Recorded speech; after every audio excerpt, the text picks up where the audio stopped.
Assalamualaikum warahmatullahi wabarakatuh. Perkenalkan, saya Muhammad Farikin. Di sini saya akan mencoba memaparkan presentasi tentang pengenalan nilai dan etika instansi pemerintah bagi P3K serta rencana aksi yang telah saya buat.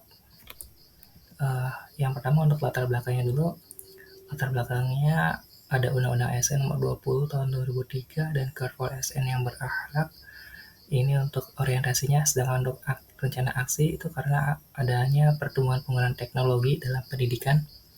Berdasarkan laporan UNESCO pada tahun 2020 itu sekitar 1,5 miliar siswa di seluruh dunia itu terpaksa belajar dari rumah akibat pandemi COVID. Data ini menunjukkan bahwa penggunaan platform seperti Zoom dan Google Classroom itu meningkat hingga 200%. Jadi tadi ya, penggunaan teknologinya semakin banyak.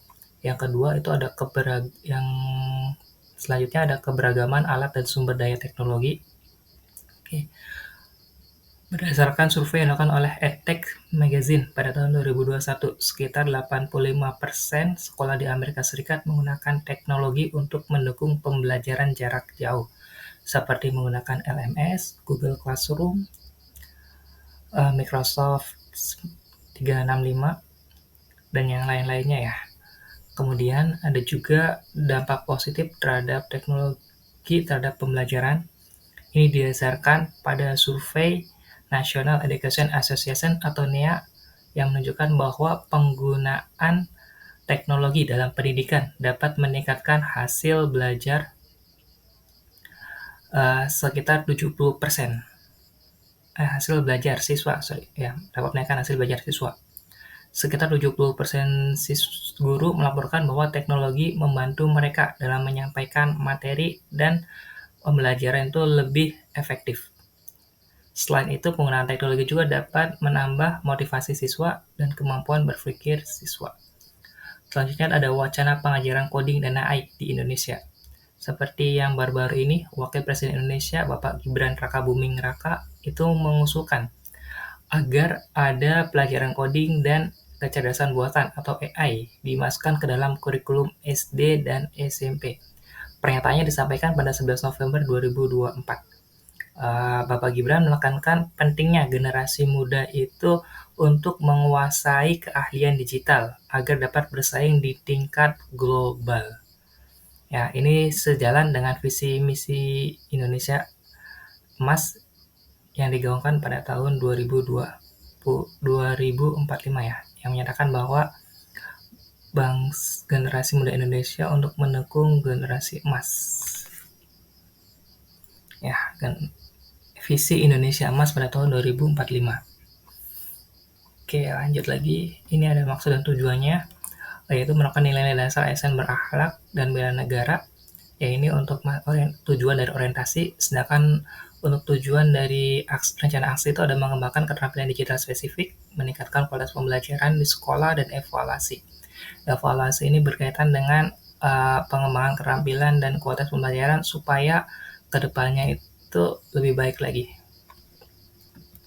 Oke, waktu dan tempatnya untuk masa orientasi itu dilakukan dari tanggal 23 Oktober sampai 25 November, metodenya blended learning, sedangkan rencana aksi itu akan dibuat selama 5 tahun di SMKN 2 Plumbon.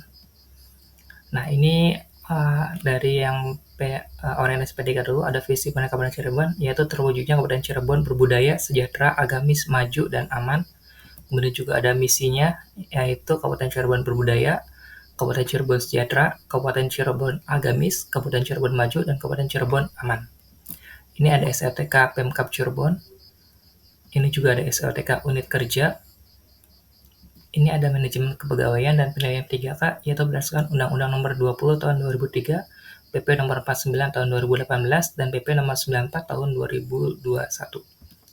Kemudian ini ada Renstra Kabupaten Cirebon, itu ada program unggulannya, yaitu ada 2 program, yaitu program unggulan berupa Cirebon Bebas Buta Huruf Al-Quran, Cirebon Bebas Biaya Pendidikan dan Bebas Putus Sekolah Jenjang Pendidikan Dasar dan Menengah, dan Cirebon Berbudaya Membaca.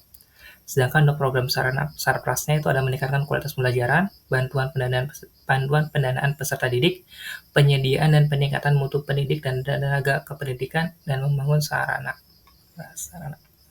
Oke. Kemudian ini ada rencana aksinya. rencana aksi yang akan saya lakukan itu yang pertama mengikuti orientasi P3K. Ya, ini tahun pertama. Yang kedua itu ada pelatihan kerapian dasar. Ini perlu dilakukan supaya kita bisa terus menambah kemampuan digital kita. Ya, caranya itu dengan mengikuti uh, dengan mengikuti apa sih? Dengan mengikuti les-les mungkin ya, dengan mengikuti seminar-seminar, webinar-webinar, termasuk juga nanti ada coding dan penggunaan LMS.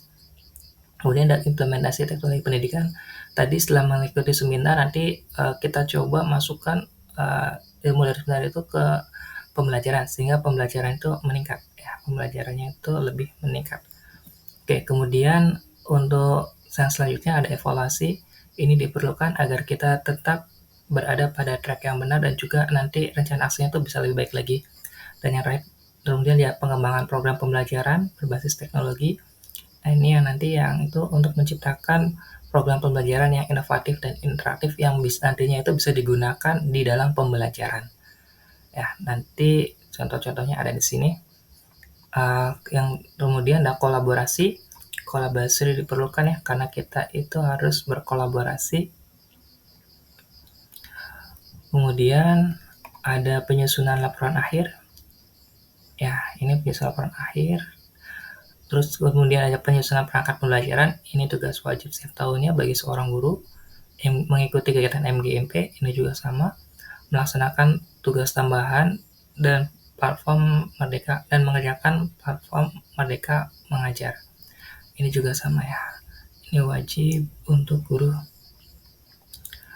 Nanti untuk yang berbasis teknologinya, untuk pembelajaran yang berbasis teknologi, misalkan ini ada contohnya. Beginilah contoh site Google yang mungkin digunakan di pembelajaran. Ini tentang gerak. Ini contohnya penggunaan di site Google ya, pembelajaran menggunakan site Google. Ini udah hampir lengkap karena di sana itu ada pembukaannya seperti motivasi, persepsi, ada juga tahapan-tahapan pembelajarannya, ada materinya juga di sana, kita bisa lihat.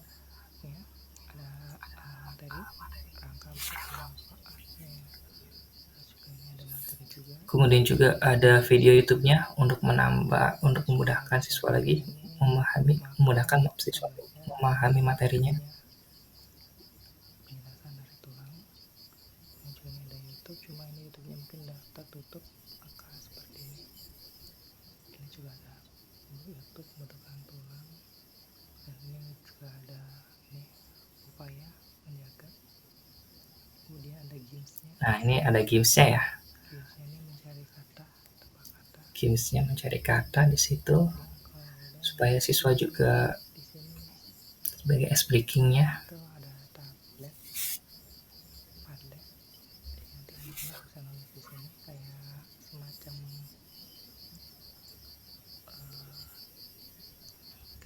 Papan tulis ya, nanti mereka berbagi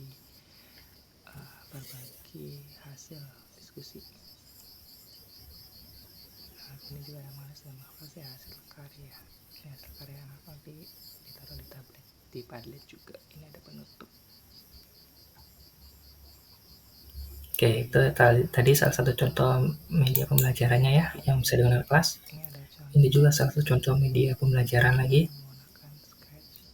Kalau ini media pembelajaran simulasi ya. Ini materinya informatika. Ada beberapa pilihan ya, kita mau belajar operator apa. Kalau kita klik operator N, nanti kita masukkan nilainya aja. Kalau misalkan ini nilainya 6, nilai 6 tuh harusnya dia remedi. Dan ini nilainya 8 itu artinya dia lulus. Tapi karena kita pakai operator N, maka dia hasilnya ya tetap semangat.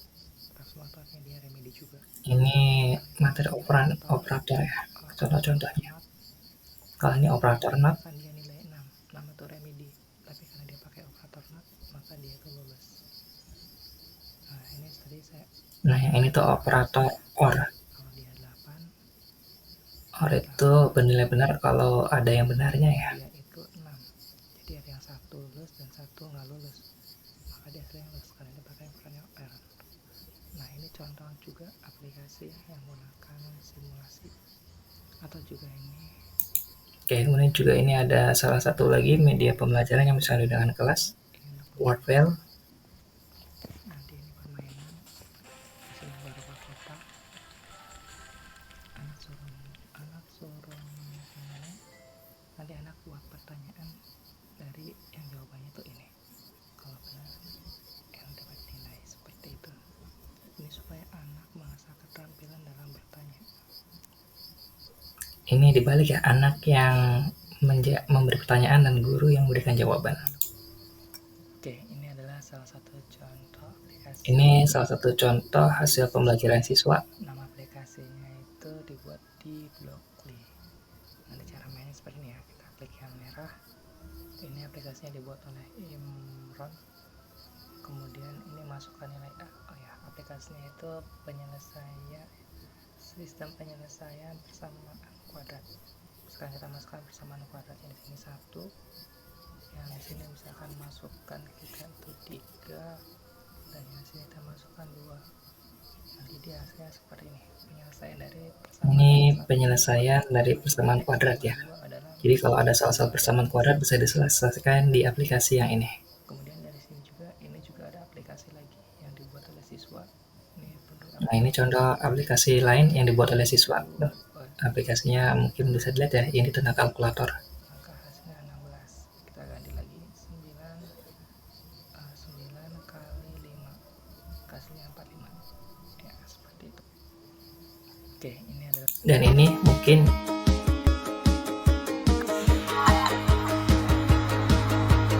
You're on the phone with your girlfriend, she's upset, she's going off about something that you said, 'cause she doesn't get your humor like I do. I'm in my room, it's a typical Tuesday night, I'm listening to the kind of music she doesn't like, and she'll never know your story like I do. 'Cause she wears short skirts, I wear t-shirts, she's cheer captain and I'm on the bleachers, dreaming about the day when you wake up and find that what you're looking for has been here the whole time. If you could see that I'm the one who understands you, then you're all alone, so why can't you see? You belong with me, you belong with me. Walking the streets with you in your worn out jeans, I can't help thinking this is how it ought to be. Laughing on a park bench, thinking to myself, hey, isn't this easy? And you've got a smile. Oke, mungkin sekian dari saya. Assalamualaikum warahmatullahi You're on the wabarakatuh. phone with your girlfriend, she's upset, she's